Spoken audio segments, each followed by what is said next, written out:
Happy Wednesday. Long time no see, crew. So I've had a few different examples of situations in the office the last few weeks, and just thought it was maybe time to share a little bit, and hopefully it gives a little bit of perspective.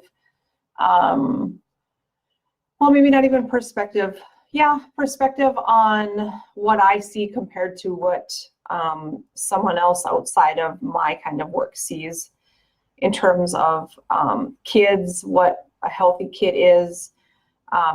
We're stuck with many labels and diagnoses these days, and with all of those diagnoses, it seems as if that the other stuff is less bad, and that is becoming synonymous with healthy. What I mean is, if your child has been struggling in school with behavior and has been going through testing and now has a diagnosis you can start to work with, okay? Work with, meaning medical diagnosis, so insurance covers ADHD, autism, OCD. You can get into the medical world, OT, PT, speech, counseling, and that whole host of things. That compared to chronic ear infections, a parent would likely say or compare this one, this label, and this diagnosis group to be much worse than this.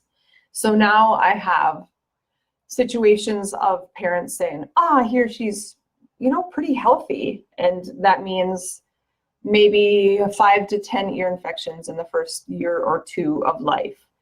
That usually means some kind of tummy problems, which many times means Miralax. That usually means getting sick easier than the other daycare kids or the other school kids. But still, your kid is healthy. And so it's not, I see that parents have so much guilt around this. And when I ask questions, they start to feel like they didn't do a good enough job. And that's not true, because we make decisions from what we know to be true, or experiences that someone shares. And if that hasn't crossed your path, you don't know about it. So I would like to shed a little bit of light on taking a medication is not normal, and in my opinion is not healthy. This does not count with trauma, surgery that was unexpected. That's not this. This is more so our kids who are struggling in something, and that outside of the body help is what we think will make them healthy, make them heal. So when I look at a child who has had 5 ear infections and has been on antibiotics every time, and now has chronic gut issues, now gets sick a lot, now we have behavioral stuff, and we have a constant runny nose, and we might have skin rashes, we might have headaches, and now at age 4 or 5, we're starting to can't sit still in school, struggling with learning, struggling with moods, even whether it's anxiety, depression, or just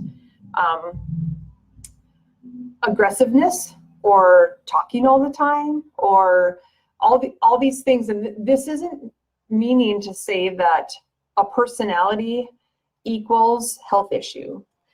So what I mean by this, so many parents, if they don't know what normal is, right, their kid has maybe not ever functioned at an extremely high level, health-wise and connection-wise, nervous system-wise and brain-wise, okay?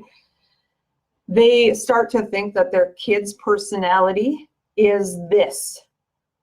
And the majority of experiences that I see, the kid's personality is this because of their health, and because their brain has started to adapt to a stressful environment, or because there's past traumas and emotionally, mentally, they're struggling, or there's been friend issues. And all of these start to morph and create the health of our children. So we're in in the last 15 years of being in practice, we are in a much different time. The sick is extreme. The sick is getting a diagnosis and possibly being on a medication every day in order to function. So what some of us think is healthy means just a few ear infections here or there, or bronchitis a few times a year, or seasonal allergies. No big deal, my kid's healthy, but they need to be on Claritin 2 times a year. Or after splurge weekends, let's just say a birthday weekend, and they have crappy food, you need to give them a dose of Miralax to clean them out, or they are sick the whole rest of the week. All of these things are not healthy. Those are stress responses. And a stress response is a brain response, not being able to adapt to the environment that we've put our children in. So when we do neurological tests, that was a big word, we get to see how the brain is working and how it's balanced. Even for a 4-year-old, you can see where some of the first issues came from. Usually starts at birth.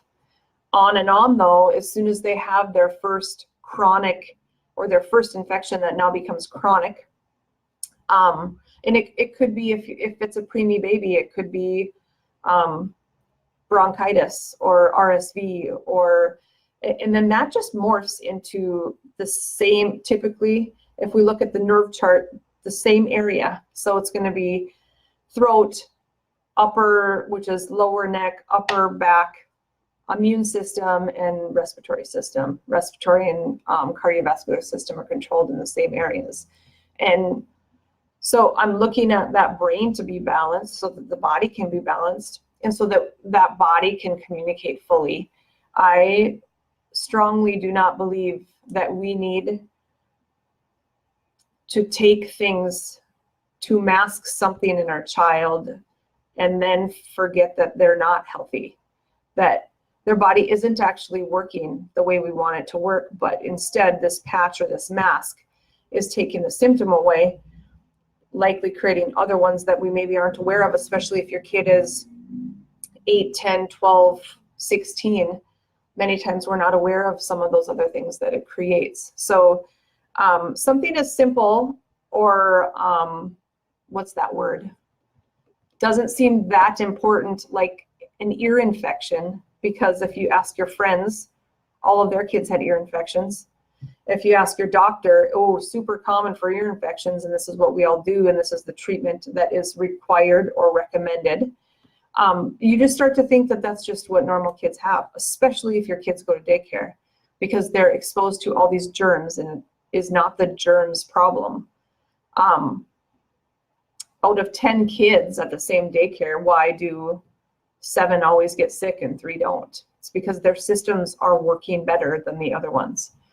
Their systems, when attacked by that germ, can resist it. Their resistance is higher, their resilience is higher. The other ones, it isn't. And so it's imperative as parents that we start to see that healthy could look different. I can speak from my experience with our kids. They weren't ever medicated. That doesn't mean they didn't have some stuff that came up. I just knew what it meant, and obviously with my hands knew what to do with it. And we have a philosophy of the body being stronger without interference, and that could be anything taken from the outside, crappy food, emotional, mental stress. So the more that we can help that child understand what normal and great feels like, the more they'll know when they're starting to slip and not feeling good. So I hope this is helpful. I've really seen a shift in what we are tolerating in terms of health. And I don't know if it's because we're so busy, or if your kid is struggling in school and it's a lot of work for the teachers, it's a lot of work for you, you're starting to see some other behavioral challenges, and you're like, let's just try this because I don't know what else to do. There's always other things, and you might not know them, but ask people like me, ask people in the not quick fix world of what does this child need for the long term. The short term decision is much different than the long term decision, and the list of side effects on anything might give you a perspective of another option being worth a shot. So if you're looking for or wondering if their brain is working how you want it to, or how they want it to, or how we want it to, and if their body is able to heal and not stressed and not going shifting in stages of dis-ease, which we know where that leads to. A 10-year-old could have a lot of chronic issues just as a 10-year-old. A 4-year-old, I've seen a 3-year-old be one of the sickest 3-year-olds that I've ever seen. And that child didn't look sick, okay? Going back through 3 years of stuff, though, will tell you how the next 3, 5, 10, 20 years are going to be for that child. So as parents, I really urge you to look through into some other forms of healing to get the body to work how it's designed to, because it is possible to not have letters, to not, meaning diagnoses, right? To not have the walk-in clinic be your speed dial number, to not worry about weekends because the walk-in isn't open, or if you need a prescription, you can't get a hold of your doctor. Like all of those stressful things that mom and dads go through, maybe that wouldn't need to happen. So I would just like to offer a different perspective, and I'm available anytime if you need to shoot me an email or a Facebook message or call here. My staff is awesome as to that's who we deal with. We deal with moms and dads, and we deal with kids. Half of our patients are children. So I hope this is helpful. Thanks a million.